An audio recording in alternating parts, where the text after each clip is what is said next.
Welcome, teenies new and old, to Wits and Crits, a roundtable Q&A style podcast hosted by me, your dice goblin and resident vanilla guard boy loving ship gremlin, Hayden Davio. I'm the player for Aviana, Kolesh, Regan, Alis, and Fionnuala Ione. For those of you who are finding us for the first time, hi, hello, we are Nat 19. We're a group of actors, performers, and improvisers who have come together through our love of storytelling and mutual nerdery. Today on the show, I have Matthew, Izzy, Coke, as well as Logan, Laidlaw. Why didn't going ahead and introduce your fine selves? I realized I didn't change the background for this episode, so now we have a whole lot of Lexis and Fenrises on the background, but I don't care. Anyway. That's right. Yeah, it's fine. We do love them. All right, starting with Logan. Why don't you introduce your fine self? Hi. I'm Logan. And I GM for Nat 19. I see what you're doing. Well, you just saved us a bunch of time. Time I have to waste. You entire thing. You're so fast, Hayden. Yeah! Hello, everybody. It's me. I'm Logan. I'm Logan, the creative director of Nat 19 and the Project Mouthwash guy and the person who does the archer and the guy who writes the books, and I write the books. How you doing? Is that what was needed of me? Have I done it? Have I introduced you did myself? It. You also play Ajisai in Princess of the Apocalypse. I also play Ajisai. You forget it every episode. I play Ajisai and Hadrick. Yeah. More recently relevant, Hadrick. Hadrick. All right. His boy, the Sizzler himself. What up? Oh my god. Happy to be here. I'm Izzy. Also known as Matthew. I play Flux in Vestige, and many other things, but not so much these days. All my characters are very old, like fucking Monty and Xanthric and Ian. The others, I assume. I forget. Raleigh that one time. Oh yeah, for a time I was like a fancy vampire lad. I want to bully him. Good time. So bad. But anyway. No, you'll break him. Yeah, he's a little string bean boy. Break him over my knee. He already walks with a cane, Hayden. And? He can't take it. He'll crumble to dust. Yeah. Anyway, for those of you who are joining us for the first time and you don't know how this show works, I will be rolling a d4 to determine which person I will be asking a question to, and then I'll be rolling another die. Today we have a d6, and I will be rolling that to determine which question. And sometimes the dice don't matter because I decide that I want to ask another question more. Oh my god, I should like not. Normal D&D, sometimes the dice don't matter, and we pretend that they say something we want. Yep. I should not have nobody. chugged bubbly right before this. That was a poor choice on my part, because now I'm making It's a 4, just looking at it. You're a 3. Fucking just gets real close, fucking tight frame points at it. A 3. You're a 3. And you'll like being a 3. It just rolls over in fear. Yeah. Clack. A D4 suddenly shifting would be scary. Yeah. Their nature's most perfect shape. The pyramid can't flip. Can't do it. It's too stable. But can't it? It can't. Surely not. Cut to a pyramid in the desert, just Like, just lifting, falling onto another side. All right. Oh, Well, I'm that's gonna probably fine. roll this little gemstone pyramid, which you can get on our shop if you go to nat19show.shop or .com/shop, nat19show.com/shop. Anna infected me from last episode. I'm blaming Anna for this one. Nat19shop.official_show. Yeah. #browse/user_14862/shop. Exactly. That. But you can get these Vestius dice as well as the dice trade that I'm rolling them into on our shop. So you should do that. Anyway, I'm gonna roll this caltro. Yeah. Do you guys remember the days like a million years ago when YouTube had that whole like some videos had HD, others didn't, but if you typed a certain thing into the URL, it would make it HD. Yes. Yeah, I think I do Oh my remember that. god. I think that was like the days just before we got widescreen players. I think The so. old God. times. Oh my god. You just sent me through a fucking time machine. Right? Remember the days of everything having to be under 100 megabytes and videos not being able to be longer than 10 minutes and they're not being widescreen, and the idea of a quality button was like it's a whole foreign concept. Do you Couldn't be done. remember before they could even be 10 minutes? Right? Kinda? Was there a shorter limit at one point? I believe Yeah. so. I think it was like there 8. used to be like a duration limit. Yep. Yeah, I remember when there was a 10-minute limit. I don't remember shorter. I believe there was shorter, if I'm remembering right. And I could be fucking wrong, and someone can tell me in the comments. But anyway, I rolled this D4, and it's for you, Logan. Yeah. So tell me about the YouTube players, but also about... Okay. Yeah. Okay. All right, Logan, I'm going to ask you about your voice. Oh, geez. Okay, here we go. For Logan, you have a very impressive repertoire of character voices. What is your process for creating voices for new characters? Accents generally seem to follow region of origin, but how do you determine the pitch, cadence, and personality marks? Okay, well, to put it on exhibition here, I'll use my voice to answer this question, as seems to befit the nature of the question. Thank you, whoever that is. It's very nice of someone to think that I have a wide gamut of character voices, because definitely, when women walk into... Thank you. When women, like specifically when female or femme-presented characters are in our games, I do sometimes worry that I've got all of like 2 voices for all of them. So, cool. But you're right to say that accents do fall back largely into place of origin. And when I'm doing specifically Somnus Dominus stuff, although I will say some characters, they did sort of just end up being a thing that makes absolutely no sense, at which point we just need to assume, I don't know, they're the one Irish family in the standard American community. But man, I wish I spend some time thinking about it, but I gotta be real that a lot of my character voices, for the most part, a lot of them just often sort of happen. I sort of feel characters out when they appear and they drift into being something. There's some cases where, like, to this day, I've not figured out character voices. Like, I'll always fucking point out the fact that basically every time Murkwire shows up, he sounds different. Because I want something different out of him every time he shows up, and it's always been so long since the last time that I can't remember how he sounds. So, like, whatever, it's down here somewhere. This is fine. And then it's some version of that. Only for, like, really long-standing and really main characters do I often put too much thought into it. I think that generally my approach to character voices, when I do think about them, though, is when I'm creating characters, I think of them in terms of gestures. Because, Nat 19 deals with so many NPCs. Like, it's not a secret that, as far as most games go, it is a character-saturated campaign compared to most. Usually when I'm creating characters, I'm thinking of, like, the general gesture that they use to communicate with others or try to get what they want. And usually that helps to inform where their voice is going to come from. Like, I always know going in, like pitch-wise, where they're going to sit. And that's, how to put this? How do I say this without just saying... so I pick one that's appropriate. I mean, that makes sense. It's kind of what it is. Yeah, heckin'. To bounce off of, you're saying, like, gestures, what are some of the most, like, I guess, pronounced ones that you can think of like, currently active characters or, like, major characters that you've portrayed, like, throughout, I guess, Vestige? What are, like, some certain gestures that you notice yourself doing when you're playing them?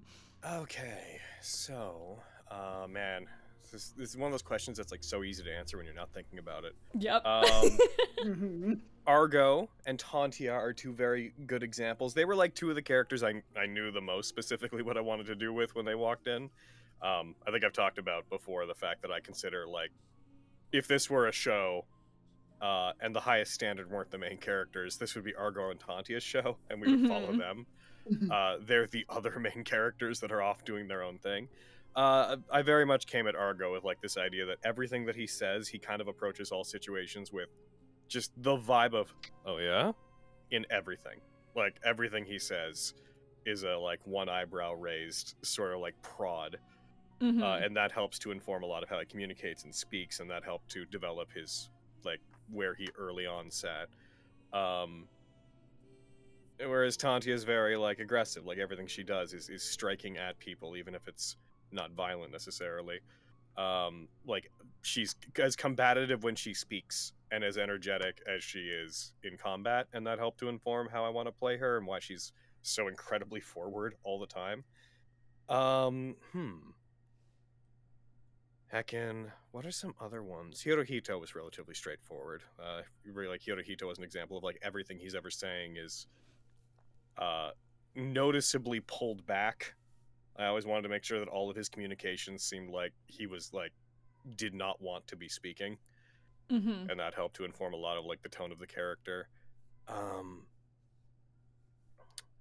Samurai, similarly, again because major antagonists. Samurai was also a thing of I wanted his speech to always be coded as someone who is kind of looking for someone to praise them. Like everything they said with the open-ended expectation that whoever they're talking to might be really excited to hear it, and that helped to inform the tone I spoke with. I know a lot of this is like not super duper useful, but it's whenever I'm creating characters, and this applies to like my VO work as well, because tactics and stuff, that basic stuff you learn in your introductory voiceover classes that later you throw away and assume that you'll know. Heckin', I find it very useful to approach characters from a point of like tactics and gestures, because so much of how we talk is defined by what we want, or how afraid we are of trying to get what we want. So I think if I have if my character range is diverse, it's probably because I'm not so much trying to play different voices. I'm trying to play what people want super strongly, and that guides most of my NPCs. It's also why I think that basic shopkeepers and whatnot sometimes don't stay as memorable, because they want you to pay for stuff. They want the money. They want your money. Yeah, mixing that with accents, like that's the D&D heckin' playbook for a voiceover actor. It's like, well, if this character's not quite interesting enough, I wonder if they have an accent we haven't heard in a while. That'll make them sound different. Yeah. Gotten a lot more confident about that over the past couple years. Sorry, I didn't mean to interrupt you. No, it's all good. I'm glad that you're more confident with it. That makes me happy. It just makes me think, like, have you ever had, like, a character or NPC, like, whether it's, like, a character that you're, like, actively playing, like Ajisai, things like that, or Hadrick, or, like, an NPC where you're like, I know the concept of this character. I haven't thought about where they're gonna vocally sit. And then you open your mouth, you're like, that's what they are, I suppose. And they just kind of become as you speak, because that certainly happened to me. Apart from that last part, Merkwire. but then, if I was so confident about how he should sound, he would sound the same each time he appears. But let's see. Have I ever had a character who just spoke, and that's kind of like upon their introduction, you're like, I guess that's what they sound like. The boat captain, who unfortunately his name is escaping me at this moment, but the merfolk boat captain that took you guys, I hadn't really planned anything for him, really, beyond knowing that generally people were Irish in that community. So when we got to him, and that being the episode that we had fucking Brandon in with us, I don't know, I just went for a very, like, I wanted to kind of Barbossa, but without, I guess, any of the cool, and just ended up on what I want to dismissively describe as a kind of generic pirate thing, but as soon as I did that, I was like, yes, this is fun. I'm so good with this. I love what he's become instantly. As soon as he ended up being here, I was like, I'm probably gonna have lots of fun doing this. Fucking. And then as soon as I got to do the fucking spicy red tomato baby, come fucking. I was like, that's it, nailed it. This character needs no change. Yeah, walking in. Like, perfect, great. Hell yeah. Dewey was also an example of that. I didn't exactly know how I wanted Dewey to sound when he first appeared to Vogan, and I just sort of let that find itself. And it's not like that voice is like wildly different than one that I've done for a lot of stuff, but I ended up finding a cadence with Dewey that I really enjoyed being attached to. That was like emotional but not inhuman. Like it's it was Mm-hmm. put upon, but it wasn't completely detached, or it wasn't stoic or robotic. So that's another one that as soon as he started, I was like, oh yeah, no, this is nice, this is good choice, me, yes, good, right. Like, I like where this sits. Hell Oh, yeah, and that's the awesome. voice of Kilngresh, the little dinosaur guy that you guys that tried to like wash you down a set of stairs. As soon as I started speaking as him, I was also like, yes, good. This is this. Yes, I want to spend more time with this. Take his stick. Yeah. Yeah. Take his stick. Hold it above his head. Fuck that guy. Also, Greg. But Greg, to be fair, of any character in the campaign, Greg's the one I knew what he would sound like going in, because I've portrayed Greg before, and I was like, yeah, no, he's just gonna be big and bombastic, and everything he says from down here, fucking, and I went in being like, no, I've basically played him before. So. I love him, and Mhm. also want to push him down the stairs because he's frustrating. It's true. Well, hell yeah, thank you, my boy. I'm gonna roll the dash. Pew! Ooh, it's for both of yous. You're a 3. Ooh. You're a 4. Alright, I'm gonna roll the d4 again because there's only 2 for both of you. Alright, it's the first one. Great. Simple question for both of you. What got you into tabletop role-playing games? Why don't you start us off, Frisbee? Sure. I'm trying to think, like, I think D&D always struck me as a thing that, like, I knew I would really, really like, since, since high school, but just never had a group of friends that, like, had any interest in that, so never really capitalized on it. I don't think it was until, like, the schmucks, and then, like, you, Logan, like, inviting me to games, like, several years ago that really got me into it. Like 6 years ago. Yeah, fuck. It's been a while. Time flies, man. It's crazy. Right? Now, it's so weird because now D&D is just such an intrinsic part of my life. It's like, how is there a time, like, 8 years ago where I wasn't playing D&D all of the time? How did I live? Right? It's definitely, like, I'll let you finish your answer and then I can bounce off that. It was, Schmuck's Quest and freaking the first Fate campaign. Those really got me into it, and just, like, immediately, like, yes, I suspected I would love this, and I was entirely correct. This lives up to the fantasy. I wasn't putting this on a pedestal at all. This is great. This is my life now. Oh, D&D. I got my start playing D&D. My older brother, I guess he played when he was younger, because he would tell me constantly about how cool his group was with his friends, and I have opinions on that have to do with my family being weird. But ignoring my brother and how weird he is, he moved to a different city to move in with my mom, which is where I lived, and missed playing D&D. So he would, like, grab me and try to, like, play one-on-one D&D, and he wasn't very good, if I'm going to be honest, in retrospect, as a GM. But just the way it played tickled my brain when I was young. Like, the idea of, like, playing a board game where you roll dice and, like, could make that many decisions. I liked it. It was fun. And eventually that went nowhere. So all throughout middle school, me and some of my middle school friends tried to set up games repeatedly, but the guy who was supposed to GM just kept not. And eventually I, with my no knowledge of D&D, started making these little kind of TTRPG games, but not really, like these basic ass, like, I don't know, man, fucking, we have 4 stats. We got attack, defend, smart, and convince. Let's go. But we don't have any system. We're just writing down numbers and we're role playing and we're calling the numbers out when we need them. It wasn't until I proceeded to, like, go from 3.5 to just making my own systems for years to roleplay.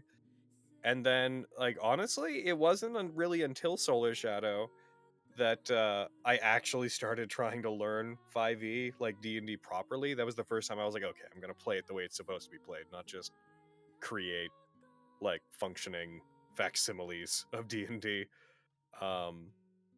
And then I went on from there, and I rapidly learned how to play correctly and all the ways I was playing incorrectly, and and here we are. But I guess I've been playing on and off since, let's see, when I was 13, Oh, damn. which would be about 2 decades. Damn. Yeah, Oh. but I didn't start playing it, correctly or caring about playing it correctly until maybe like 8 years ago. Almost a decade ago. Yeah, before My that it was God. an exercise in just putting numbers on paper so me and whoever I was playing with could, do whatever. It was more of Hell yeah. it was more of a storytelling mechanism than it was D&D at that point. Mm-hmm. Yeah, that makes sense. I just remembered something. Yeah. I did try and play D&D earlier than that, and it maybe kind of it colors why maybe I didn't play D&D very much. Oh, did no. Did you have a bad early experience with someone? Yeah, me. Oh no. I remember I bought like the beginner box for like probably like 3.5 or something in high school, and Yeah. I tried to DM a game for Mac and my brother Scott, and I TPK'd them in the first room. Oh, it was probably some collection of not understanding how a rule worked or something, or Oh, for sure. Like, basically they were fighting some goblins, and I can't remember how, but several of the goblins died and their corpses were on fire, and they wanted to get past them to go to the door, but I'm like, okay, do like an acrobatics check to jump over them. And they whiffed the rolls and just fell in a flaming pile of bodies, and I guess I decided they died, or maybe they just had really low hit points. But it just, they immediately TPK'd. a level 1 wizard fell down a flight of stairs and died. Someone sneezed on them. The wind was a little sharp that day. A little bit. Some spicy wind, guys. Someone had been cooking Logan levels of spice like the next town over, and some spice dust got in the wind and it just killed the wizard. I don't know how else to explain it. Became this acidic miasma. That's terrifying, but also it's fucking good. So funny. Oh my god. Oh, that's great. But hell yeah. I'm very glad to get to do TTRPGs with y'all. It's such a good time. Same. It's a good time. We're gonna roll the dice. I can't help ya. It's for Iz boy. For Izzy. For that Oh my God. frisbee. For the sizzler. Okay. Alright. For Easy. Over the last 4 years of Vestige, or just TTRPGs in general, what are some ways that you felt you've grown as a role player? Oh. God, have we been doing Vestige for 4 years? Yep. Yeah, yes, dog. we have. Because I've been around Oh for my God. 3, and y'all had already been going a year by the time I was kidnapped. What is time? I Oh don't my God. fucking know. It's soup, dog. It is a chunky soup, a chowder of time. A chowder. Time chowder. Yes, we welcome the time chowder. Yeah, what are Fucking some ways you right. felt you've grown as a role player over your years of playing TTRPGs? Heck. I think one way, especially early on, is I feel like at first I had much more of a tendency to create kind of more meme-y characters. Like Xanthric is probably the biggest example, where he definitely had a very defined bit, but I didn't give much thought initially as to any kind of character depth. That really wasn't where my brain was at the time. It was still fairly new-ish to RPGs.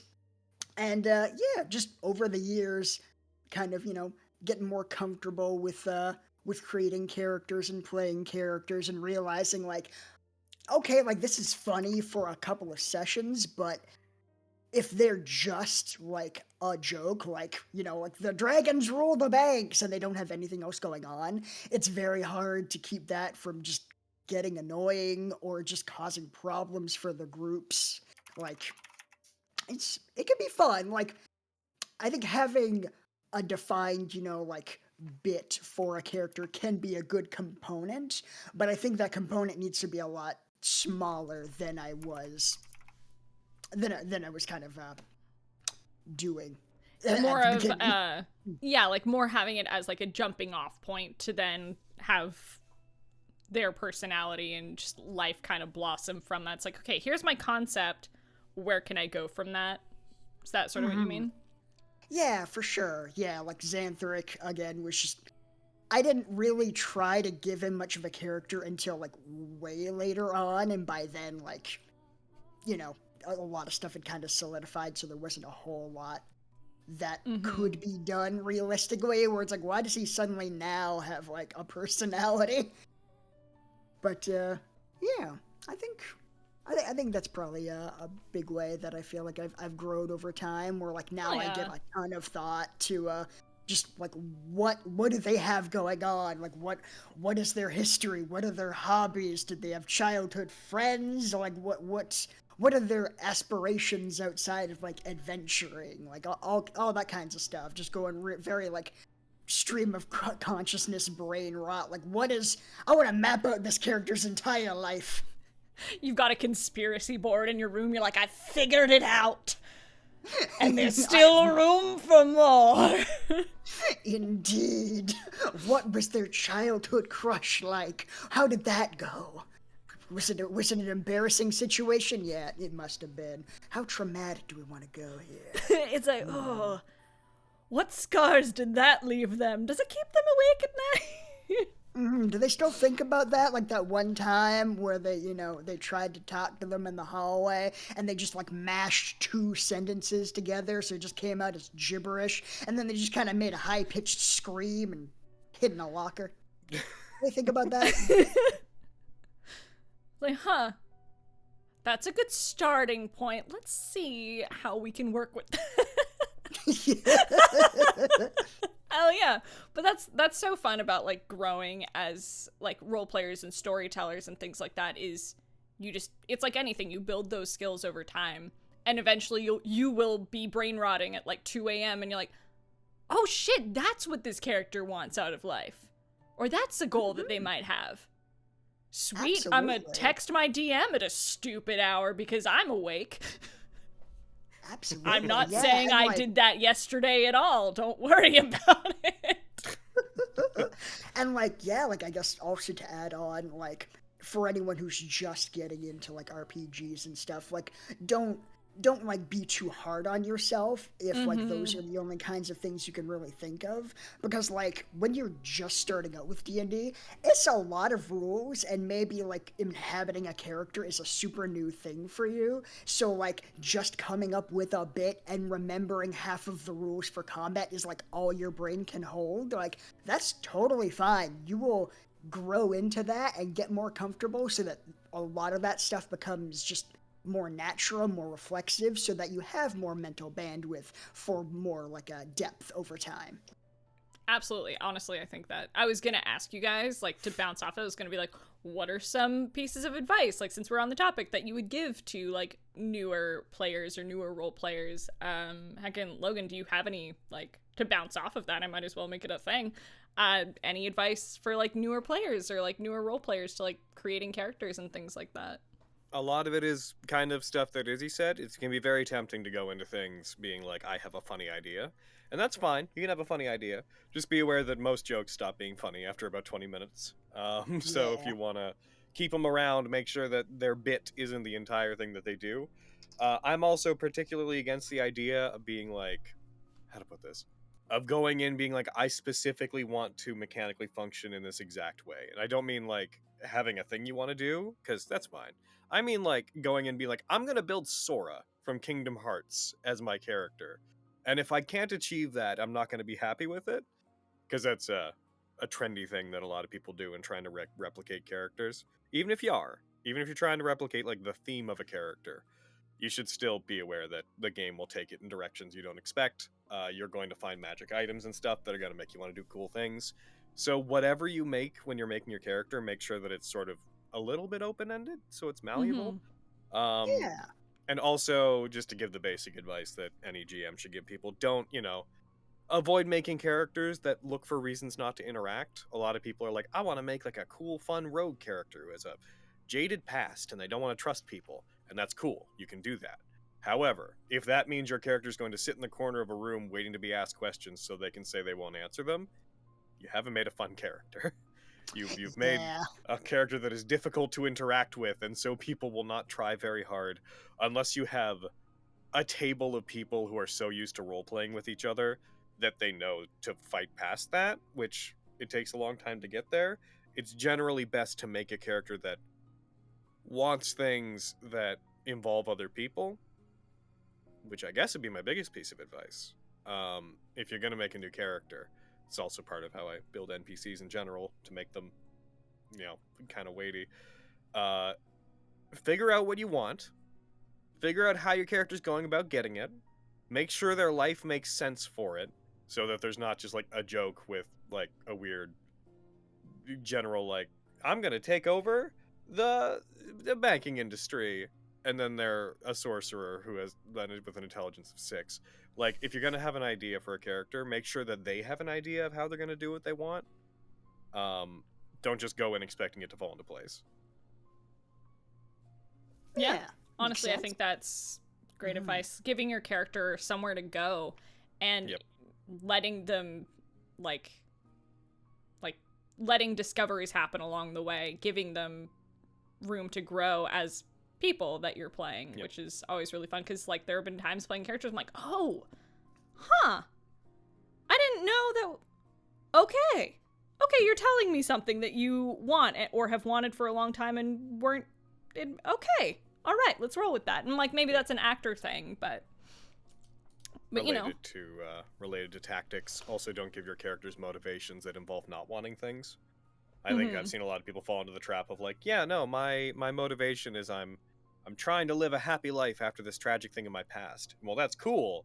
If your story is, I want to avoid conflict, it's going to make it real hard to explain why you're an adventurer. Yeah. Yeah.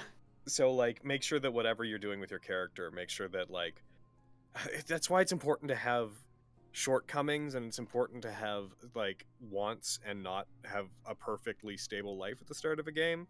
Because you want your character to want something that it is beyond their means to get, so that you can always have something sort of guiding you through situations. Like when you interact with characters, you always have some underlying reason that you're there that goes beyond we are playing D&D.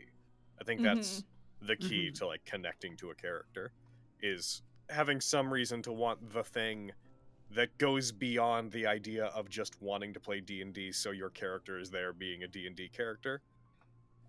And sometimes you've done that right, and sometimes the GM doesn't provide what's needed for that.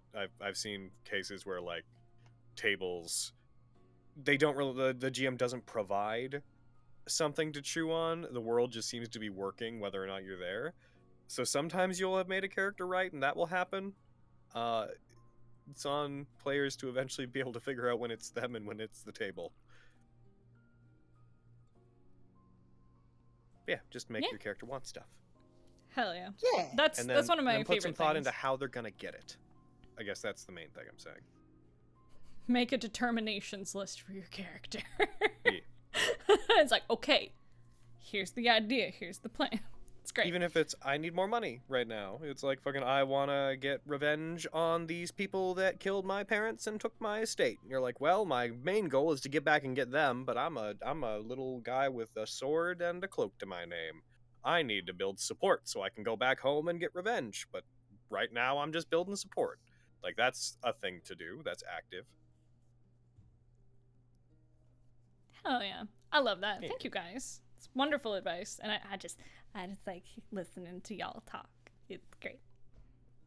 All right. I'm gonna roll the dice up, y'all. It's gonna be... Oh, well, here it goes rolling over. It's a 3 now, so I guess I'll ask it for both of you. Oh.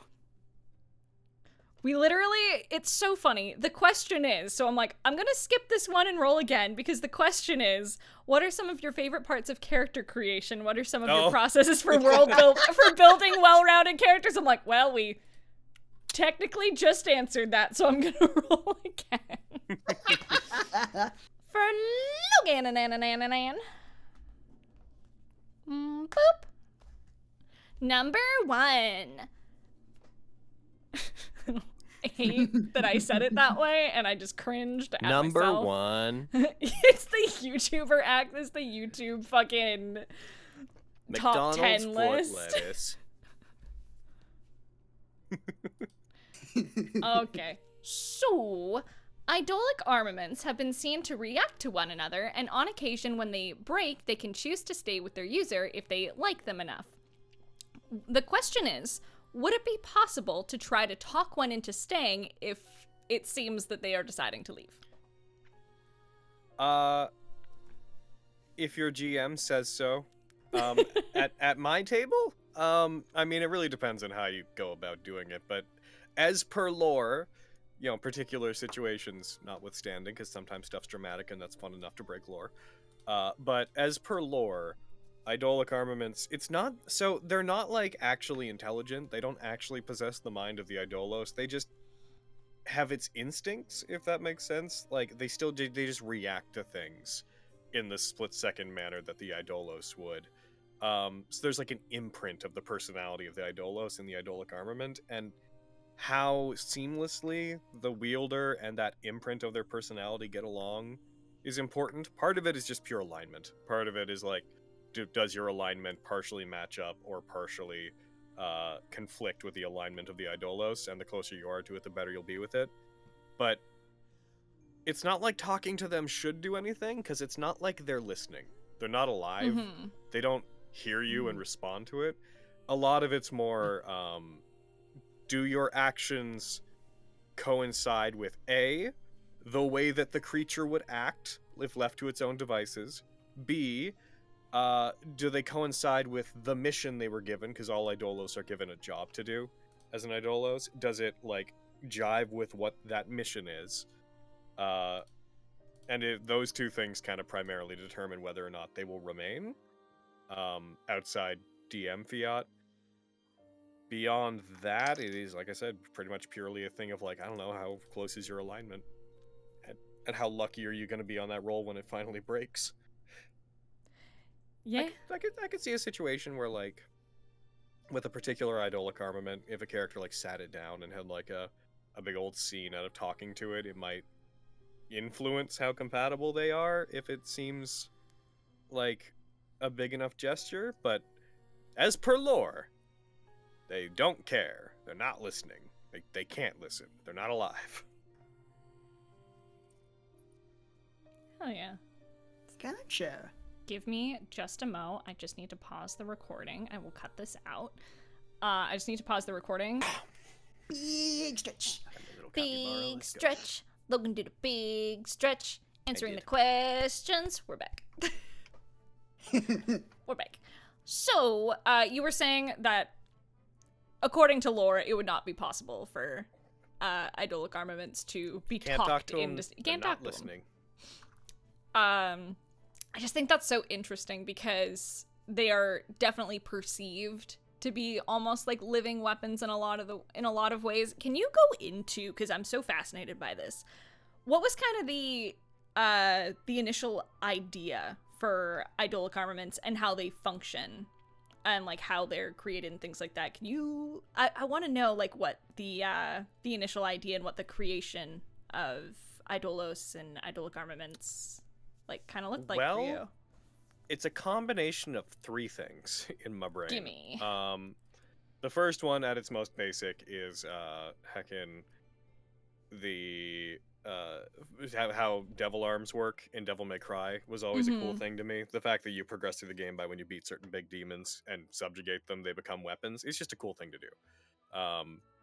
Heckin', so the idea of them like becoming temporary little batteries, them relinquishing like the what you now know to be idolic energy that like stores up in their bodies whenever they die, that's released and it becomes an armament, was kind of based off of devil arms for the most part. It's also, I think, came from a part of my brain that when I was doing world building for Vestige, I was also playing a lot of Monster Hunter World. So just, again, the idea of making weapons and stuff out of monsters was just super in my brain.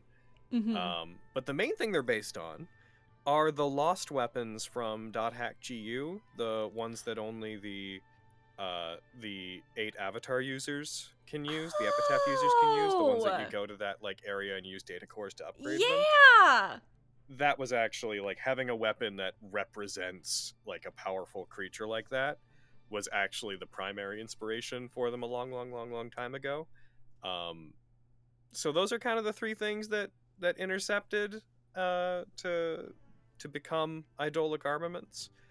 It's also just, I think, a cool way to distribute heckin' magic items, in that you literally get like a big thing for a boss battle, as long as you don't do it too much. And it's also, I think, one of the cool things of like the idolic armaments let you use an ability that the Idolos has. Mm-hmm. And it's kind of just a generally cool JRPG kind of thing of like seeing a big bad use the thing and then getting to use it yourself later is fun. It's just a fun thing that makes the brain go burr. So that's where they came from. Do you have a sorry, continue. Do you have a favorite one that you've made so far, like that we've seen? Because I'm not going to ask you to talk about ones that like we haven't seen as players, but do you have one that you're like, I love how this functions? So the ones that you've seen are Quipcat, heckin' Rocklappy Silva, Orbis Maharaga, Ultramorcavium. You've technically seen a little bit of heckin' Hanzo's, which is a unique one, in that it can't break, even though it hasn't become a remnant. It can't break because of what it's from. Of those ones, I would say,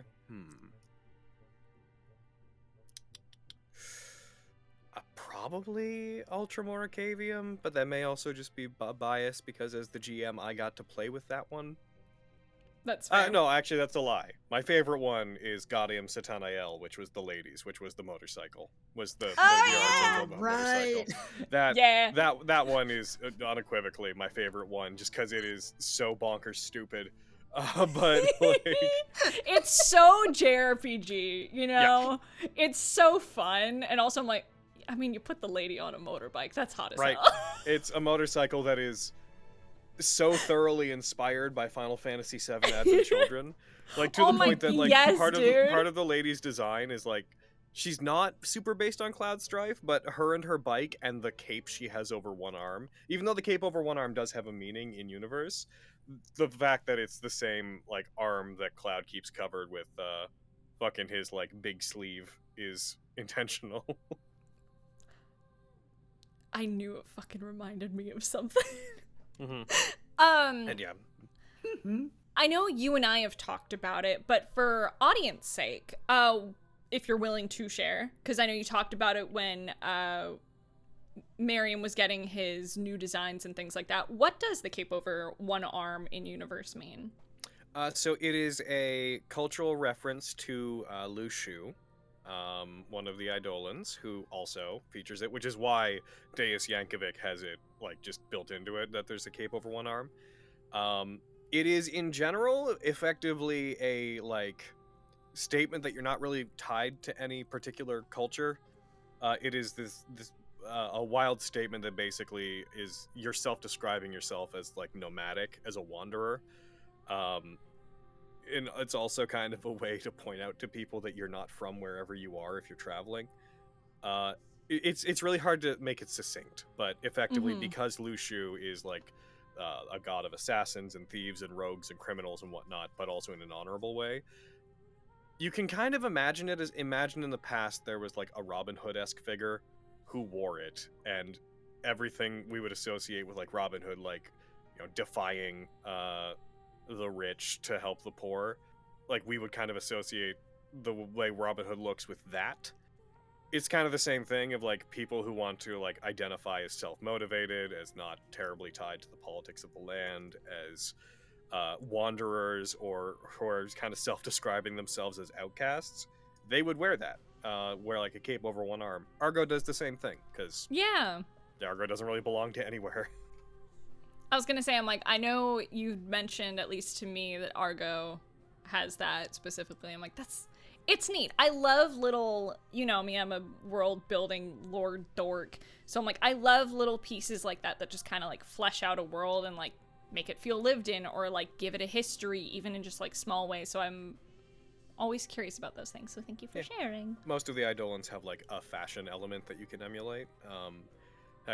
For different purposes, like Haros is a bit more explicit in that most of his followers emulate the red arm in some way by either having like that color of like a red glove, or their paladins like Gwyn just have an entire arm painted that exact color of red to emulate it.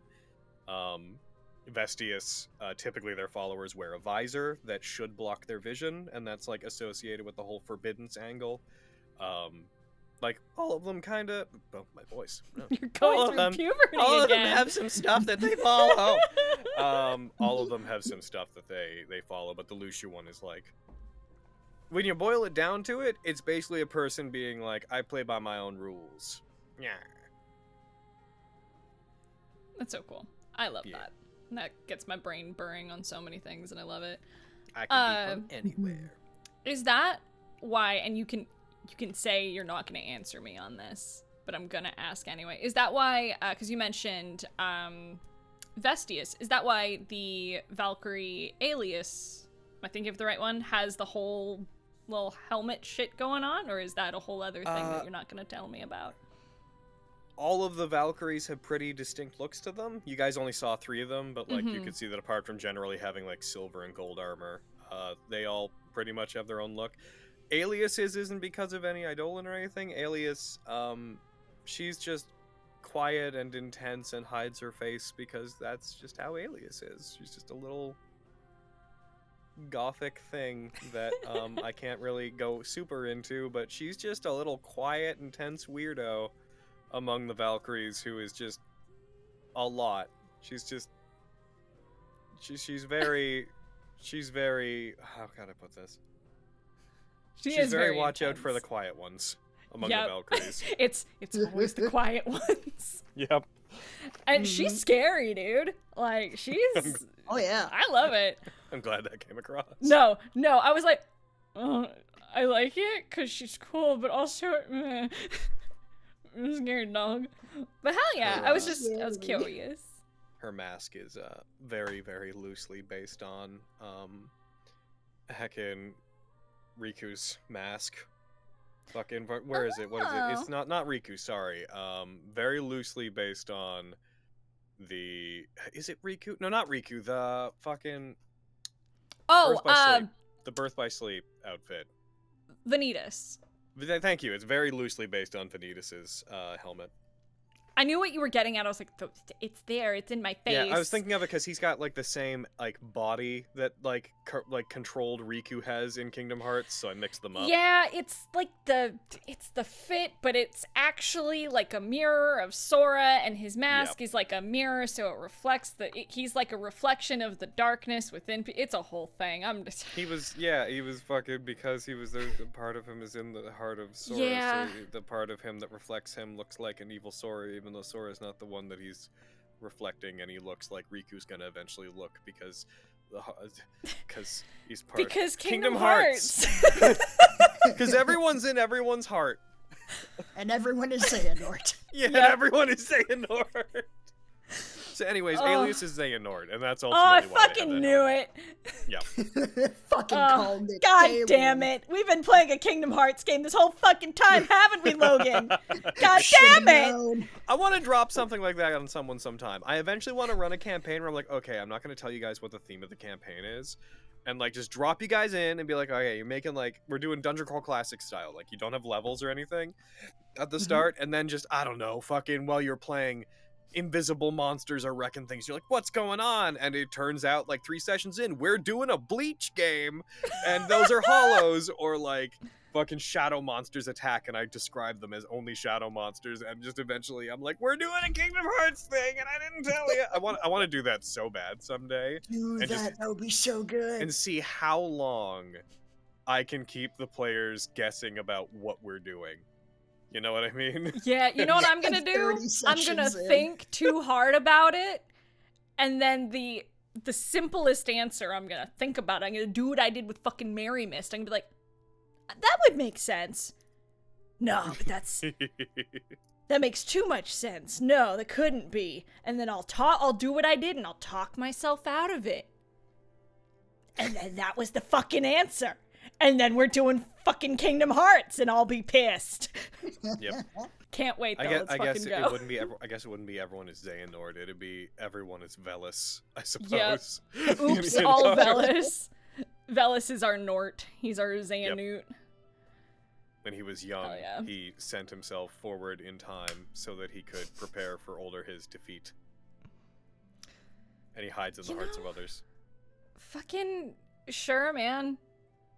I'll believe anything at this point. Let's fucking go. Let's fucking go. Let's fucking go, dude. Like, let's ask another question, dude. Thanks for the thoughtful and beautiful answer. I don't. Thanks, bro. Yeah. Well, you're 3. I need you to not be a 3.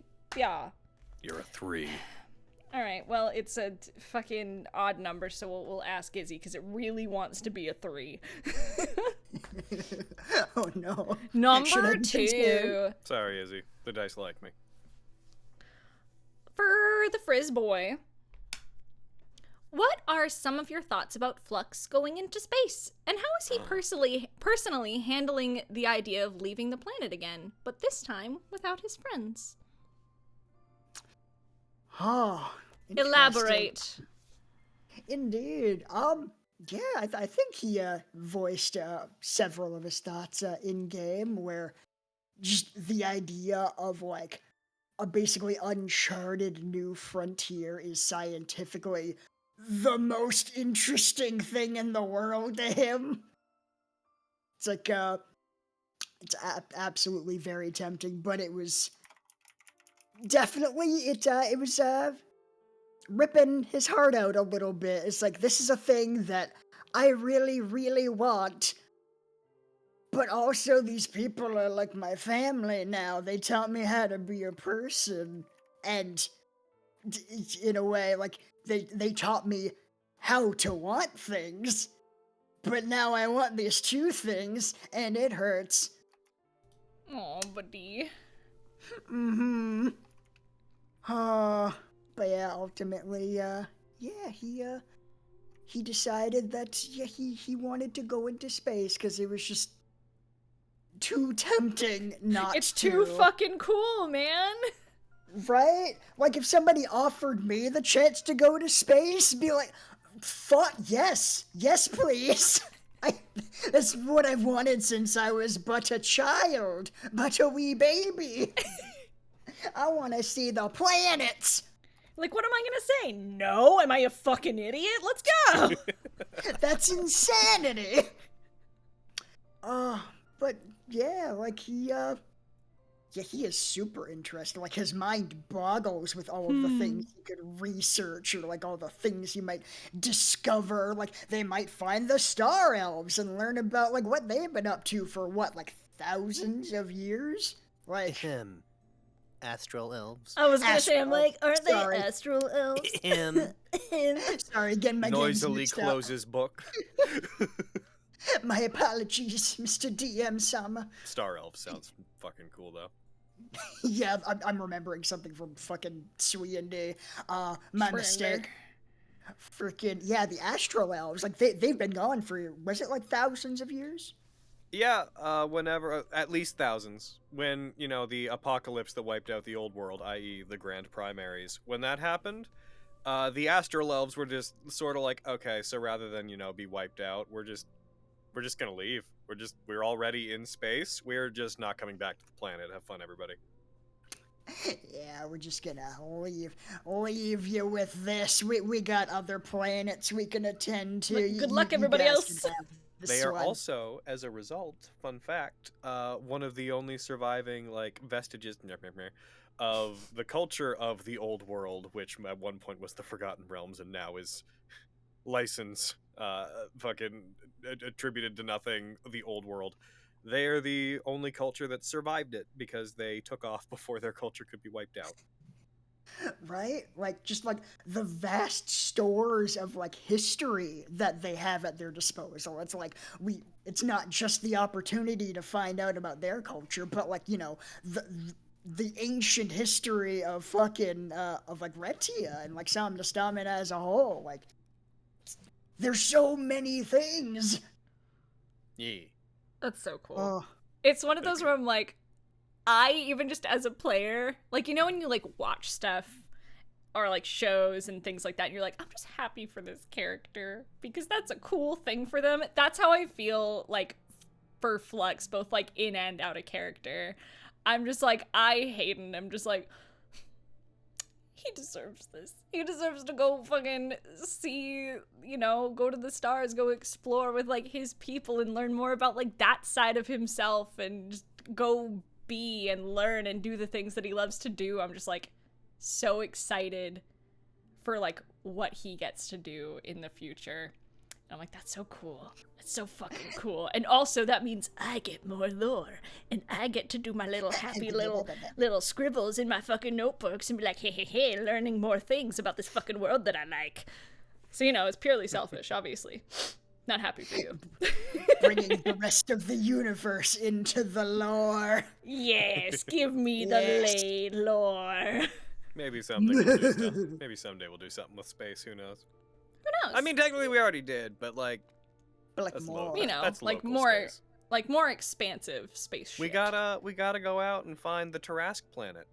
Yeah, man. Oh my god. It's just a Tarask floating in did space. Did you know that the most solid lore we've ever gotten for the Tarask is that they're an alien from a planet that is all Tarasks? I actually didn't. And What? that is both exciting and terrifying, and I'm about it. Let's so fucking go. In old Spelljammer stuff, they found that it was like hypothesized by the fictional writers of a book that Tarasks come from a planet where they found Tarask-like creatures wandering freely as like the apex predator. So there's a general theory that the Tarask that's in Faerun that sleeps in the core and comes out sometimes, that they are an alien that somehow got to the planet. Maybe they were summoned there, who knows? But they're an alien. They're an alien Godzilla that showed up and goes to sleep in the Earth's core and comes out to eat the world every once in a while. But yeah, the Tarask's an alien. And there's a Tarask planet. That And I love that. And the longer you look at a Tarask, the easier it is to be like, yeah, that's an alien. I believe it. Yeah. Fucking that planet sounds like an absolute nightmare. Like the environmental conditions that would have had to exist to create something that big and that powerful. Like, what does it hunt? Right? What kind of... Why was it necessary to evolve to become that powerful? Like, look at that. You can't tell me that doesn't look like an alien. Yeah, I just Yeah. looked it up, and I'm looking at him like, yeah, it's some alien shit. Let's fucking go. Yeah. Mm-hmm. Tarasks are aliens. Alien. And Yeah. dragons run the banks. Terralian. Yeah, I mean, yes. As is firmly established. Yep. It's true. In Vestige, in Somnus Domina, it's pretty true. Yep. At least in Summergrass. And I love that. Hey, God. listen, my character's benefited from them running the banks, so let's fucking go. Yeah. When that came up, just somewhere Xanthrax out there, like, vindication! Yeah. Was there a moment for you, Izzy, with that? And I swear I'll get to asking real questions that are on the list, but now I'm just fucking curious. Was there a moment for you where you're like, God fucking damn it, when you found out? You all called me crazy, and now look at where we are. I was right the whole time. I assume that is just a coincidence, though, right? Oh, yeah. Yeah. Yeah, of course it is. That's a fucking awesome coincidence, though. If you put that in there just to be like, but what if the dragons did run the banks, though? One of those things where, like, a small piece of information just gets, like, your storyteller brain going. You're like, okay, but what if? If they did, how would that impact the fucking... Okay. What does this branch off into? Yup. I've definitely done that. Like, huh, wait. Hold the fuck on. Hell yeah. Right? Like That's so funny. that is usually kind of like my thought process for like creative stuff. Is like some random idea will just stick in my head of like, that's a cool thing I want to do something with, and then just everything branches out from there. Yeah, I have so many fucking unfinished short stories because of shit like that. Yeah. Yeah, I'll probably never touch them because I wrote them like almost a decade ago. I'm like, yeah, we're not gonna unearth that shit. Anyway, I'm gonna roll this dice and distract from that. Anyway, it's so Lucas for Logan crazy. All right, we've asked that one. Jesus, I almost yeeted this. Okay, we've asked number 6. Vestius die. Okay, there you go, bitch. God. Jesus. Some willful dice today. Ooh, heckin', this is interesting to me. That's why I put it on a list of questions. But for Logan, Yes. what have been some of the challenges of adapting games or settings like Devil May Cry, Digimon, or Fate into D&D 5e? And do you often try to adhere to canon or throw some rules out the window when it comes to servicing the narrative? So I guess more recently Devil May Cry for DMS, but go into adhering that. adhering to canon's a different question from like adapting things to 5e, because canon is just about story. Like fucking, for example, in DMC, I wouldn't particularly say anything about the mechanics or canon. Like the style system is really the only major thing we're doing differently in the game, and that's not even technically evocative of anything in Devil May Cry. It just kind of makes it feel like there's a style meter and lets us interact with it, and that makes it feel like a Devil May Cry thing to do, but it doesn't actually relate to anything in Devil May Cry. Like the style meter never lets you use abilities in Devil May Cry. Like it's not a thing that it does. Sometimes it's about like, I'm gonna use the word gesture again. Sometimes it's just about doing a thing that makes it feel like the setting, so that players feel like they're doing the thing, even if it doesn't mechanically work the way that maybe it exactly should. The style meter is one example, in that it makes you feel like Devil May Cry stuff's happening.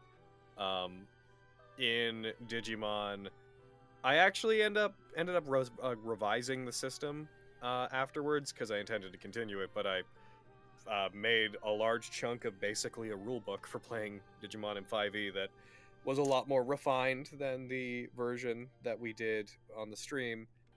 A version that what we did on the stream was okay. It was something that needed to be refined. It had a lot of issues, especially a lot of pacing issues, combat-wise. So I can't even confidently say a lot of stuff I did there should be replicated, because a lot of it I sort of threw away afterwards. So the general question is like, how do I approach making those? Yeah, things, let's just approach that part instead of adhering to canon. That was just another part of the question that was tacked on. But yeah, like what is kind of your process for adapting games or settings like into 5e? So the first thing I do is remind myself that big numbers don't equal big things. Although that gets thrown away sometimes. The main thing to remember anytime you're adapting any anime or whatnot is your brain's going to go to imagining all the highest end big anime fights. You're going to imagine servants fighting each other. You're going to imagine mega level Digimon fighting each other. You're going to imagine, Dante fighting a giant statue over Fortuna. And it's very easy to be like, okay, so I want the top of my system to be like have a higher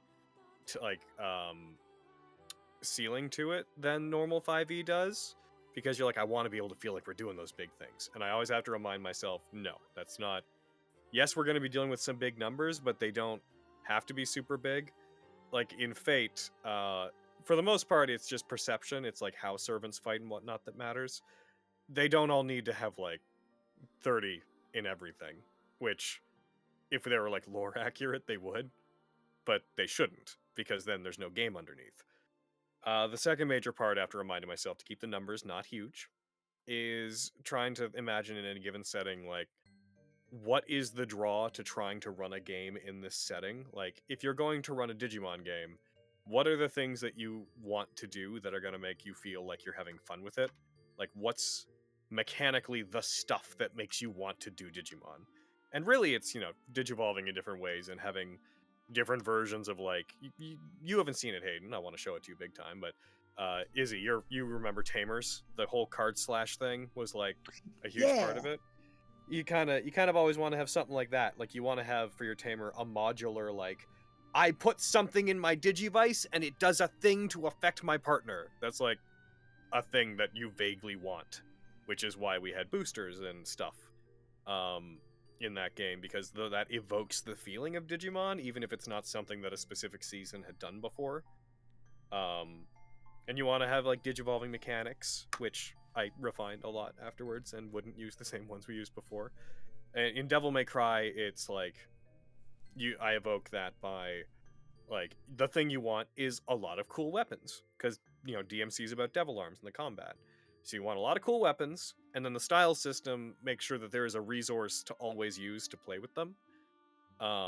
So that's, like, the thing that makes you feel like you're playing Devil May Cry, that kind of answers the question of, like, well, why don't I just build the same story not in Devil May Cry? And it's like, well, what do I want Devil May Cry to accomplish? What do I need Devil May Cry as a setting to do? Mm-hmm. Although the answer in Devil May Cry was not terribly conclusive. We wanted to do a Devil May Cry game. Yep. And, it ended up needing Devil May Cry in it, because if we did the story we did, things would just... It would look like Devil May Cry with a different coat of paint. But, yeah. And then, basically those things, just trying to imagine if you're making the system, what is something that you want from the system that will make you feel like you're in that setting, and running with that, without letting it also take over everything, because it can't be the only thing in the system. Like, if I ran a Bleach game, which someday I want to, if I ran a Bleach game, yes, a big part of it would be, like, the Zompok toes and whatnot, but I would make sure that those were not, like, those didn't take over the entirety of the game. That they were just a thing that was in the system and the world. They weren't, like, overshadowing the fact that you're still playing a 5e game or whatever system it's made in. Like, you don't have to go into it, because I don't know if you have a question, if you have an answer to this or not, and I'm sure, like, you might want to keep it as, like, a surprise, but because you've said, like, you and I have even talked about you wanting to run a Bleach game, like, when I was living with y'all, but do you have an idea, at least in your head, of, like, how you'd want the Zanpakutos to kind of work within 5e, or have you not really thought too much about it? I have. So inside me, there's two wolves. There's the wolf that wants to run games and have fun. And then there's the wolf that knows that every time I make anything... There's two capybaras.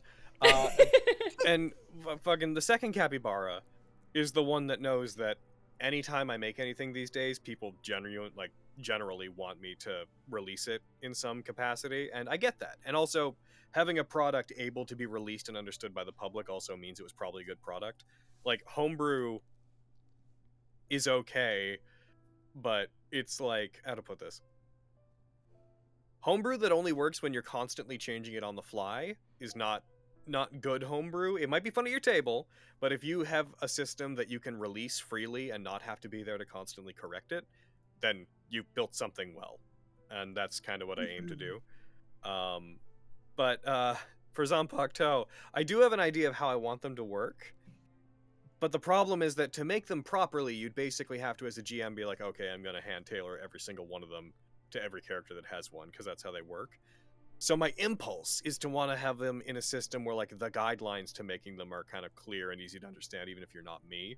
The problem is, like with a lot of anime-based things, that Zanpakuto are so hyper-individualized and often so unique to each other that it's hard to bridge, here's my guidelines for making it, and here's what I want as a final result. Because, in a way, you want every Bankai that you make to break some rule. Because that's the cool thing about them, is they all add a unique, unparalleled element to whoever has them in Bleach. Like, someone pulls out a Bankai and it's like, oh shit, well, fighting Byakuya is no longer a matter of, like, watching Byakuya. It's the air is now filled with millions of tiny swords, you know? The air is so, like, sword. A large part of his is basically, like, cover doesn't matter. All of his attacks, like, are something akin to criticals, because all those attacks just flow through people. And how really does he miss? Like, basically he'd have like massive advantages to hit.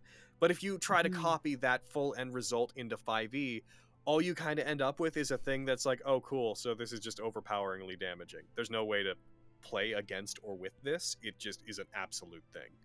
Like, similarly, you know, if you took Soifon's Shikai and you gave that to a player and you were like, yes, if you hit someone twice, like, I don't know, let's arbitrarily decide that, like, if you hit someone with, what is her Zanpakuto's name? Suzumebachi? Suzumebachi, thank you. If you hit someone with it and you roll, like, let's say above a 15, then you leave them with a mark. And if you roll again and you hit another above 15, you hit the mark again, and they die. Like, that's kind of the way that Zanpakuto should work. If you gave that to an NPC, your players will be mad at you, because they will arbitrarily die in a way that's not terribly fun to interact with. If you give that to a player, you now have to deal with the fact that you're constantly having to come up with excuses about why it's not working on your big bads, otherwise the game becomes no fun.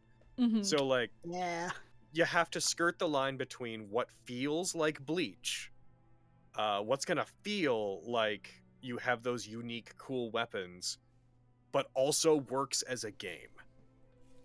And, like, I think that kind of goes back to what I was talking about before when I'm designing something like that. I'm like, what mechanic can be added that makes this feel like what you would want to do with the system? And I think with that one, it's you want the Zanpakuto to all feel hyper unique and cool, and you want them to feel big, but still be able to be played. And as I go back and forth over the years on the system I've been quietly building, that's kind of the main issue I have with Zanpakuto, and that I'm like, I don't know, they kind of all require so much hand tailoring to be made that there's almost no system you can use as a guideline. But I don't know, it sucks, because a lot of the stuff I make does require me at a point be like, here's my thoughts and notes on it. It will require your GM know how to make things, though. That's just a step that I can't get certain types of content past. You know, it's like, can I have a guy? I talked about someone on the Discord, they were like, are there steps to building a devil trigger? And I basically was like, not really. Like, I could make a list of features that you could pick from to put into them, but all the devil triggers in DMS are all built specifically for these characters. Like, not for their class alone, not for their personality alone, not for their history alone. It's all those things together. Like, so there's no real guide to specifically doing it. It does require at some point your GM be like, okay, I have these notes and this idea, and now I'm going to use what I know and build a thing. And that's unfortunately not something you can teach through a rule book. Yeah, it's just kind of something that GMs have to learn over time, of just building things, and building sometimes like things you're like, well, that did not work the way I thought. Okay, back to the fucking drawing board. Yeah, making mistakes, learning from the mistakes, being able to acknowledge that they were mistakes, and then moving on. Because oftentimes mistakes are lessons. I'm pretty good at knowing kind of how I want the game to run and building things to sort of push it in that direction. So, like, I think that's, if I'm good at making things like that, I think it's just largely because I think I'm pretty good at this point at imagining the many ways people will try to break a mechanic and then preempting it, but not everyone has that foresight. And unfortunately, to learn that, sometimes you're going to have to try to make things, watch your players break it, and then be like, okay, guys, so that wasn't intended. Can we shift some things about that? Like the Sword Saint. The Sword Saint's gone through a lot of revisions, and when we come back into Vestige, sorry to take over so much of the talking, Izzy. No, it's all good. I'm going to be asking one more question for each of you after this, so go off, my boy. Once the new setting guide, it has a revised version of the Sword Saint, like just some small changes made. A lot of focus techniques have been changed so they don't work as broadly. For example, Grit, if I'm recalling correctly. Grit before was like, you use it, all your attacks get your strength modifier added to the damage until the end of your turn. I've changed that so it's all the attacks you make as part of an attack action, so that if you do that, then Dragon Surge, then you're not getting it on everything, you'll have to use it twice. Just small changes like that. Stuff I never really accounted for originally. And I think that makes sense, because it's technically a new attack action when you Dragon Surge, so. Blue Metal, it doesn't get its focus points back. You know, if Spence crits 3 times in a turn, he basically has all his points back. That's been changed, like the first one's really big, and then each subsequent crit only gives you back 1 focus point, so that one insanely lucky turn doesn't just reset all your points, which is like, from a design point of view, it's like, well, why aren't you letting him have a big cool thing? And it's like, well, it's not a matter of that, it's making sure the resource stays precious, you know, so that it remains fun to use. Because if it gets to a point where it feels like one lucky turn will just give you everything back, you're not really going to treat anything you have as precious. Yeah, it makes you think about your turns like maybe a little bit more tactically, or you have to think about things in a different way, which is a big part of TTRPGs or just RPGs in general, is making you think about things from different angles. So I think it lends itself to that, at least in my opinion. Yeah, big part of game design has always been for me being like imagine a thing in motion. A lot of stuff on paper is not as strong as it looks once it's actually being used. The Sword Saint, again, is a great example of that. A lot of people have occasionally commented being like, it can do so much. I'm like, have you seen one played? They run out of gas real fast, like so quickly. Like just watching you play Ajisai. Yeah, like Vogan is maybe the best example of like a Sword Saint who just kind of keeps going because blue metal's based on getting their points back. But like every other Sword Saint that's been played, they just run out of points and they're like, cool, I'm a fighter now, let's go, woo! Yep. Heckin', but yeah, there's you have to imagine stuff in motion, and I've tangented all over this question. Hey, that's fine. I fucking love tangents on this show. I have made no secret that I'm like, no, keep going, say all the words. My approach with any given setting is imagine the thing that makes the setting. Try to find a way to interact with it mechanically that makes it feel like you're using it, even if it doesn't. It's so much. You can trick your players into thinking they're doing a lot of things by just being like, you're totally doing this. Here's a dice, roll it. Oh, you did the thing just like in the thing, and they'll imagine that they did. Yep. And that's the it's fun. True. Yeah, you could totally, like, even if it has nothing, even if you really break it down, you're like, oh, that was just like everything else in D&D. If you're like, yeah, no, fucking, here you go. You're definitely rolling for Warp Digivolve right now. Could you roll that real quick? Because you got to determine how many forms you go through. Oh, you did it? Cool. Nothing we just did has anything to do with how Digimon works, really, but you rolled a die, and that you were told was a Digimon thing, and so it's fun, because you're imagining it. Because the greatest tool above all mechanics you have access to is your imagination. Yeah. Heckin'. Yeah. I think Mercer tweeted something. It's like, imagination is powerful or whatever, but to quote Goblin Slayer of all fucking things, it's like, imagination is a weapon. And I love that quote. Are you talking about that recent tweet he made? Yeah. Where he was then like, sorry guys, I was like high. He's like, I was a little tipsy. And I was like, let's He's go, tipsy. boy! I was like, man, hell yeah. it's all about imagination. Next morning, I mean, I was right, but oh my god. I was like, I was right, but goodness. Yep. I've never done that. Anyway, Izzy, I have a question for you. Sure. Oh, Galido, these are the last 2 questions of our episode today. So, for Flux, my voice went all over the map there, but I don't care. For Flux, how do you feel? Because I'm assuming during our time off, during Vestige, we've all informed each other of all the BS that happened on the different sides, so this is going off the assumption that Flux now knows this, cause oopsies, this is a big. So Flux, how do you feel about the family having access to the technological marvel that is DGR-003 Gondiva? Do you think mass-produced DGR technology would be in the hands of the family agents soon? I mean, there's a lot of layers there because of what the DGRs are made out of and how all that ish works, but to break it down, do you have concerns about the family having access to Gondiva? Go into that. No, why would I? I feel like they're going to be very responsible with it, definitely. I don't see any reason to be concerned at all. Why do you ask? Why? I don't know, I just thought you might be. So, in the case that you were concerned, what might be going through yours and or Flux's head? Elaborate, please.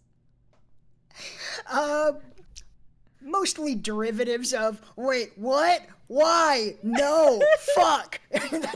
No, why? How could we let this happen? Oh, they're going to do terrible things. Oh my god. Oh, they're going to sit on that just long enough for us to forget about it, and then it's gonna come up behind us and go, hey, remember me? It's like, fuck, right, they have that. They have the TGR. Oh, no. It's time for me to, like, permanently, like, glue a sticky note to my monitor in my office. Just like, hey, remember, the family has DGR003, dog.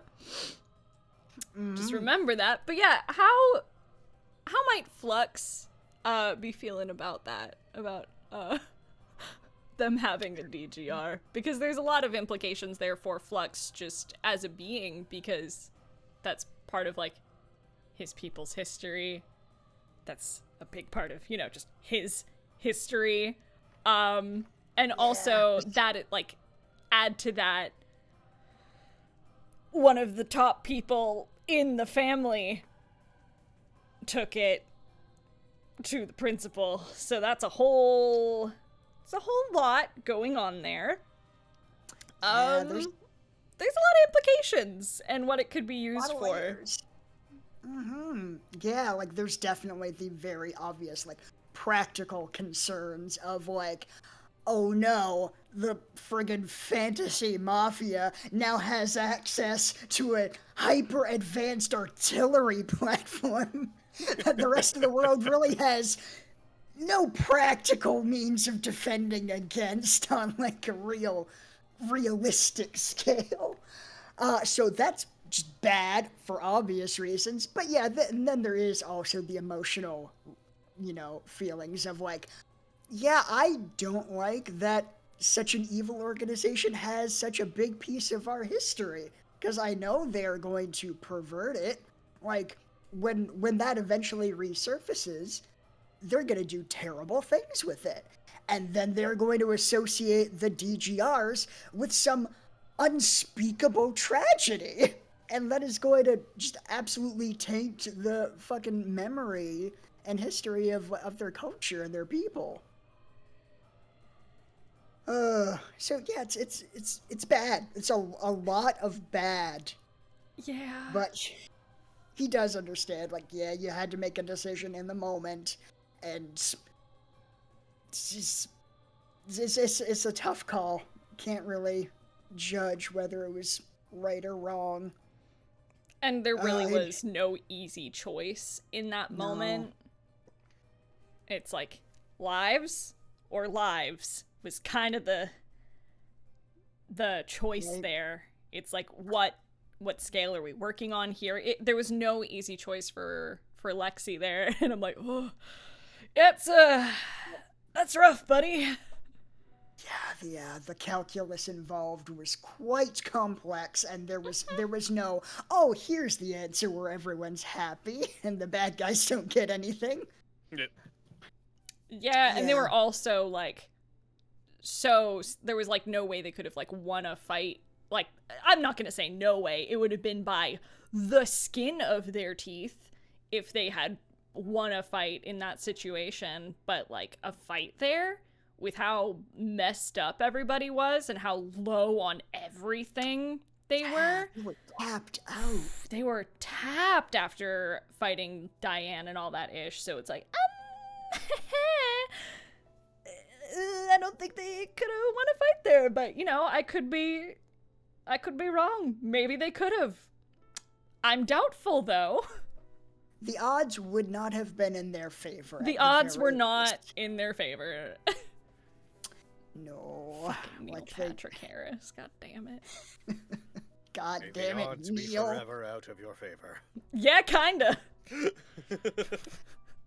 Oh, highest standard. I'm so happy that you guys never learned his name. It's gonna kill me for the next, like, 2+ years until we until that shit comes up again. You know what? Forget about asking Fenris to ask about Avi's papa. We're just gonna be like, you know, what the fuck was that fucking blood elf's name? I gotta know. It's been killing me. I've been sitting here trying to plant flowers, and it's all that I've been thinking about this whole time. We've been just having time. I just gotta know. I don't even care. You know what? We can do it. You may never see him again. It's like, you're not gonna believe this, but his name was Neil Patrick Harris. You're not gonna fucking believe me, but Patrick Heel Naris. heard it here first, folks. The absolutely 100% canon name. Patrick Heel Naris. Exactly. Oh, Patty. That's what Good his old friends call PNH. him. PNH. Ugh. Like, that feels gross. I don't know why, but that feels gross. It feels sexual. He's a very attractive blood elf, is what I'm saying. It's true. It's undeniable. Yeah, it's true. Good hair. He shouldn't have Gondiva, but I he know! does.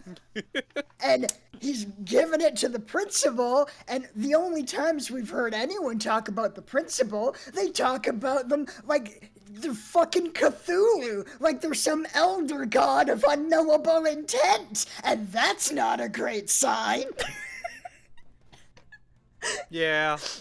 I have some theories that I'm like, yeah, that's probably a thing. Like doing the thing where you go through all your notes and you go, oh fuck.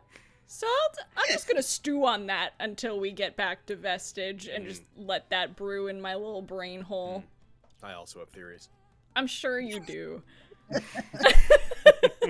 It's the principal Cthulhu. Just, you tell us. Izzy, that's what's been going on. Izzy, you know that Kingdom Hearts thing? We've been playing a Call of Cthulhu campaign this entire time. That's what's been going on. Oh my god, can you imagine? What a long con that would be. We switch systems years into Get your D100s, boy! Oh my god. Oh, let's fucking go. Don't do that, but do it, but don't. Or like definitely do, but don't. But don't. But don't. Okay. All You're right, doing it, aren't you? That's what's Appreciate happening. Don't. Gadonk. But don't. Anyway, talking of badonkadonks, Logan, I got a final question for you. I'm a badonkadonk. What's up? All right, well, thank you, Izzy, for that beautiful, articulate, and not at all freaked out answer. Mwah, mwah. Thank Got you, fam. Thanks, boy. All right, for the Logananan. In previous Wits and Crits and Chat 19s, you said that in the concept, you gave a challenge to Aaron to play a social character for Vestige. What challenges did you possibly give to the other players, and how have they grown as players after being given these prompts? And are there other challenges that you would maybe like to give players? None that super come to mind. It's also so long ago that I don't remember a lot of them. That's fair. It's not like every time people are making a character, I'm like, hey, here's the criteria you have to work within to do it. The Aaron thing was like a very offhanded, I sort of just in casual conversation mentioned to him that it'd be good to see him do that. I have like talked to Carrie a bit about like her role-playing habits across Sweendy and Vestige, and I've been like, it would be interesting to see you do this in this way. But that's stuff I would rather just stay with Carrie since it's stuff she's currently still working on. And I don't want people watching the game, seeing decisions being made, be like, oh, they're doing that because of that note. But it's not like I do it a lot. I don't go to people with challenges a lot. Usually I only bring them up with people if like I think people are like trapped in a style of play or seem like they're at a dead end. So unfortunately I don't have a big old exciting answer. I haven't done much in the way of asking people of giving these challenges to people.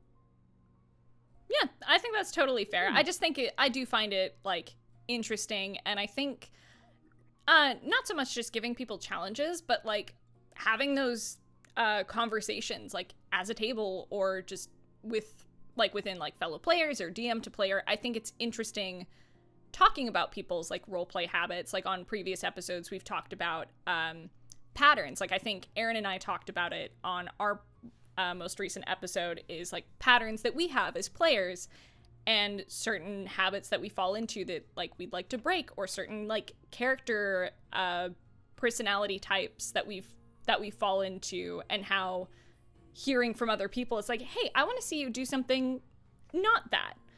Or I want to see you not change that, but it's like, have you thought about playing something like this that you haven't played before, or giving yourself personal challenges to break out of certain habits? So I think it's always interesting hearing about those conversations that happen sort of, I guess, behind the DM screen, for lack of better terminology. But I think it's interesting because, like, knowing that, like, notes have been given to people, it's like, yeah, I can see how that changed their approach in, like, a positive way, or it's something that they're working on and you can tell that they're working at it. And I think it's just, it's interesting, and it kind of leads me to think, like, are there any personal challenges, as, like, a final question for the episode to both of you? Are there personal challenges as role players or DM, I guess, that you want to give yourself? You're like, this is something as a role player that I want to work on, or something that I want to try differently. You're a player more often than I am, so feel free to answer this one ahead of me, Izzy, while I think about if there's any GMing related thoughts I could throw together that would be a good answer. Sure. Yeah, like one kind of thing about my role playing that like I do want to work on, that I've kind of noticed over time, is like my initial ideas tend to be like a little bolder than their execution, because I think I just have a powerful need to be liked. So I end up kind of filing down the edges of my ideas until they kind of gravitate to like my kind of baseline more often than I'd like.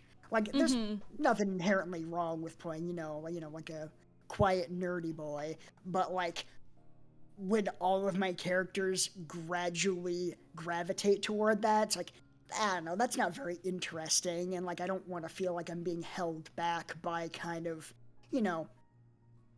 fears that are kind of baseless. Like, we're all just here to have fun, so if I play a character that, like the character might do things that, cause an argument, that doesn't then mean that I'm in an argument with my friends.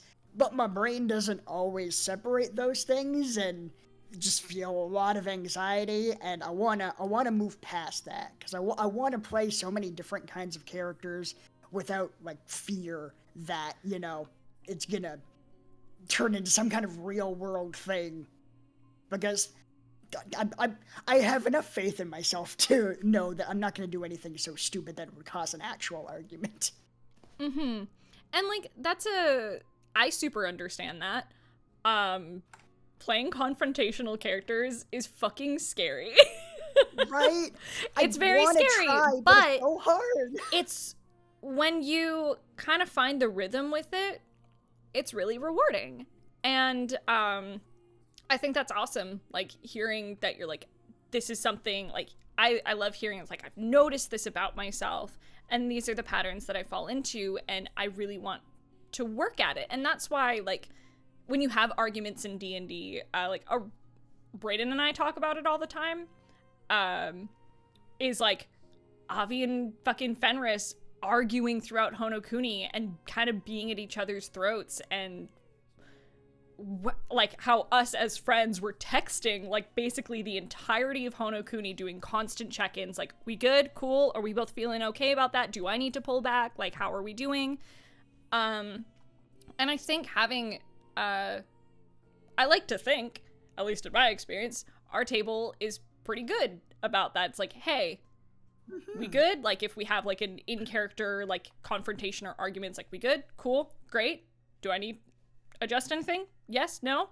And I think being able to feel comfortable enough with your friends at the table, like, we're all pretty freaking close, so being comfortable with each other at the table to just do check-ins, like, as the confrontational character, if you feel like you've overstepped it all, I think that's great. And I think should you step into playing a more, rough around the edges character, doing little things like that can kind of soften it a little bit and make you feel more comfortable as that character. And I really look forward to seeing you tackle characters like that, because I love all your boys, but I want to see you kick down the Izzy door and do some wild shit.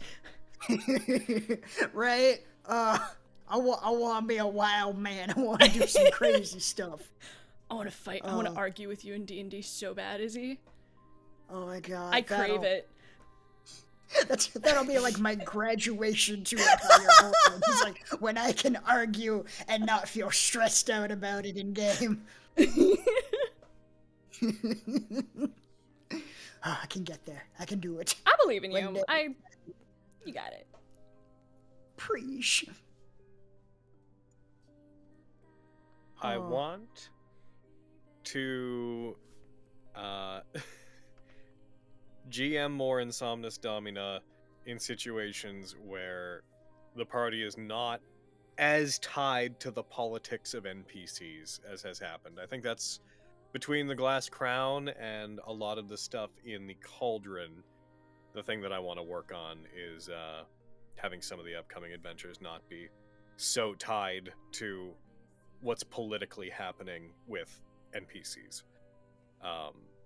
Just as a general note. Not because necessarily I think it was bad, just especially in the Cauldron, it really got away from a lot of things, because you guys went to the Cauldron. Oh my god. Hiccups, why? Don't die. You guys went to the Cauldron way sooner than I thought you would, so there was a lot of stuff that had to be explained as it was happening, as opposed to how I may have done it, which was maybe to seed a lot of that stuff along the way. Mm-hmm. And in the Glass Crown, you guys were being kind of hoisted around by the politics of the election. Not that either of those are bad things, but I'm looking forward to less politically motivated adventures going forward. That said, I know I have a DMing style, and I know that my DMing style involves a lot of interconnected fucking political motivations sort of grinding up against each other, and that's probably a thing I'll always do in some capacity no matter where you are. But my main thing for me is to have that be less intrusive moving forward. Player-wise, I really only play Agisai right now. And I'm pretty happy with how I play Agisai, all things considered. I don't have any major things that I'm like, yeah, I'm trying to work on this.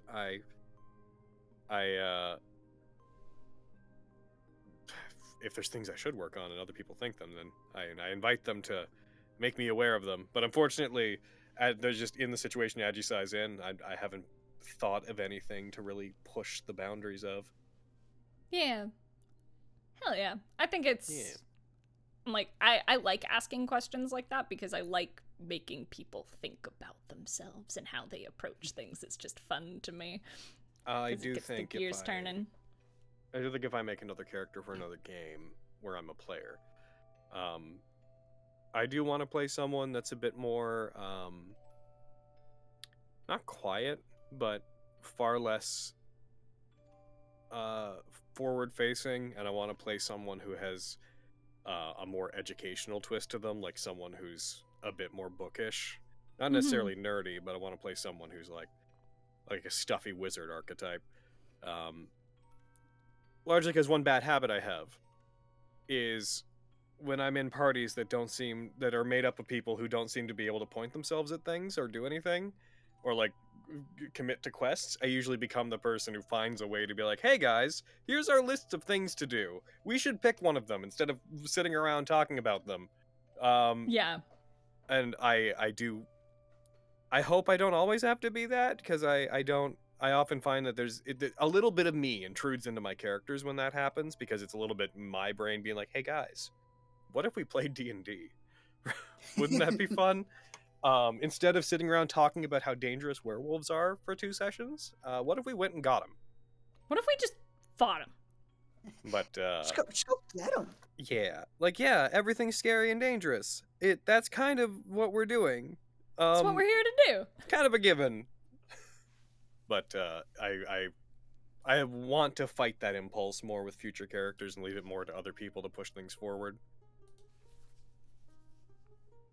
Hell yeah. Is there a, I was like, last question, but I'm like, oh, but I like talking to you guys. No, you answered the question. Hayden, stop. I just want to ask you guys questions forever. That's why I have this show. Oh my gosh. Okay. What are you thinking about today? Yeah. What's on your mind? What are you thinking about? What are you thinking about? I love that fucking ad. Oh, I love that ad so much. Oh, it's so dumb. Anyway. Well, thank you guys for the wonderful and thoughtful questions. I'd say that's all the time we have, but that is all the questions we have. But thank you guys for your wonderful and thoughtful answers and tangenting and giving me all the juice and the lore. I love it so much. I love you guys so much. Well, and you. I'm shocked there weren't more Velis questions.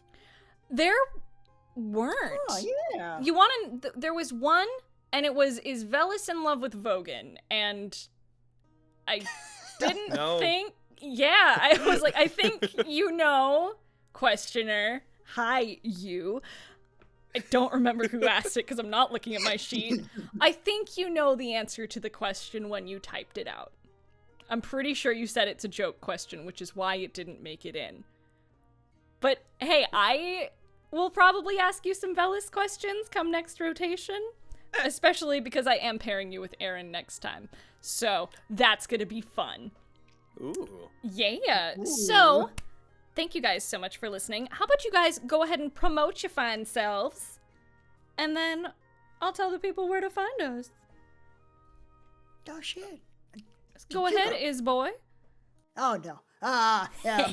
Well, you can find me doing more stuff on Something Witty Entertainment on YouTube. If you're interested in more like D&D stuff specifically, we just started. We're like a couple of sessions into our latest campaign of Sui and D. We're gonna have another game on Friday at 2 p.m. PST. If you want to come check that out, we're in space. We're going on a space adventure, and villainy is afoot, as one might expect. Check it out. Do it. Where can they find you on, like, the tweets and the Instagrams? Oh, I barely use those, if I'm being honest. But, yeah, you could look at Twitter at Yamato SFX. There's also, I think it's at Something Witty E. Or at Sui and D. Just look it up, guys. You'll find it, I'm sure. If you look up Something Witty, you're bound to find it. I'm gonna be real. It's in there. I'm there. sure probably. It's somewhere. Heck yeah, what about you, Logan and Ananan? Hi, I'm Logan Laidlaw, voice actor, game designer, author. You can find me over on Twitter at the Azure Crow, like the color, like Azure the color. Every time I go into any place and like I have to give my email to people, like I recently went to a new hair place and like I put myself in their system. This is a digression, I'm sorry. Every time I do that and I try to tell somebody my email, which is blazingazurecrow@gmail.com, which people know publicly, so I'm not worried about that being misused. Every time I try to give somebody that, because it's an email, maybe I'm being like, what's your email? Me being like, it's blazingazurecrow@gmail.com. My impulse is always to be like, and it's Azure like the color, and there's no spaces, and crow like crow. And by the time I say all those things, I've just confused them. Yep. And they're like, what? And inevitably, it's always I'll write it down. I'm sorry. Because I'm like, it's Azure, not as her. And they're like, ASAZ. Here, just give here. Just give it to me. Like my email is like just slurry enough that telling people it out loud never works. But anyways, you can find me on Twitter at the Azure Crow. on Blue Sky at loganlaidlaw.bsky.social. I have hiccups. Wonderful. You can find me on the channel, the Nat19 channel, where I'm doing stuff, and on every other Thursday now, where DMS used to be, we're doing Laid Back Laidlaw, where I play games, Baldur's Gate so far, with my buddies. We're testing a Sword Saint mod. I highly doubt that you're watching this and don't watch that already, but if that's the case, go do that. Go watch it. It's so fun. And you can also find me on the Project Mouthwash channel, where I am the creative director and lead most things on that channel, where our latest UBW episode has taken way too long because one scene took almost a month and a half to do because of isolation issues, stupid fucking dust in the air, but go over there if you want to see voice acting and parody stuff. And you can also find me in your corner, supporting you. You got this. Aww. Yeah, I'm looking over right now. I can see you just in the corner. You got this. Thanks, buddy. Double thumbs up. Finger Thanks. guns. Yeah. Anyway. Got this. Thanks, Corner Laidlaw. Appreciate So, with that love and support from my Corner Laidlaw that is forever in my office, it's just there being supportive. It gets a little weird sometimes. You can find me, if you would like, I guess, over on Twitter at HeyBaleVoice. You can find me on Blue Sky, which I never use, at HeyBaleVoice. Same thing with Instagram. Primarily, you can find me doing VTuber things. Scylla Aria, SYLLAARIA.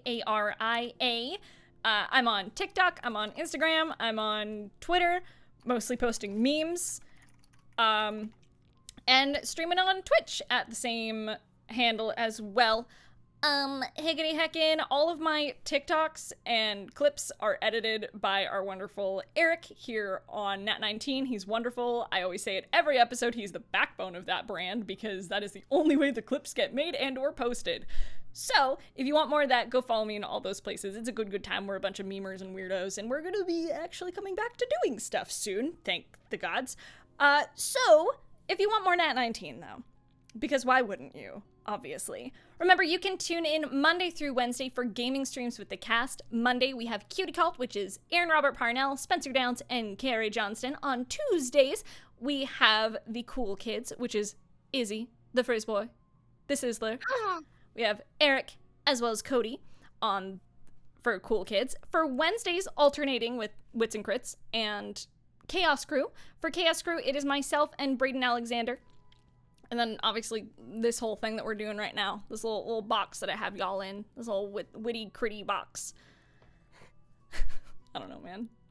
Anyway, for Thursdays, alternating, we have alternating with our D&D Princes of the Apocalypse campaign, run by Aaron Robert Parnell, and Laid Back Laidlaw, which is, as Logan mentioned, our gaming streams that we do with Logan. Right now, we're playing Baldur's Gate 3, and it's a good time. And Saturdays, we play Devils Might Surrender, now in place of Vestige, and I had to change my outro because of that. Anyway, I love Devils Might Surrender, and I'm dying to get back to it because let me fight Dante, let's fucking go, I'm having the best time. Anyway, if you're interested in our merchandise, or you just want to know more about our team, you can visit us over at nat19show.com. That is nat19show.com. We have a lot of information there. We have links to our Patreon, which thank you to those of us who support us over there. It helps keep the show going. So thank you guys so much for watching, and we will see you guys next time. Bye-bye! Bye. Oh, bye.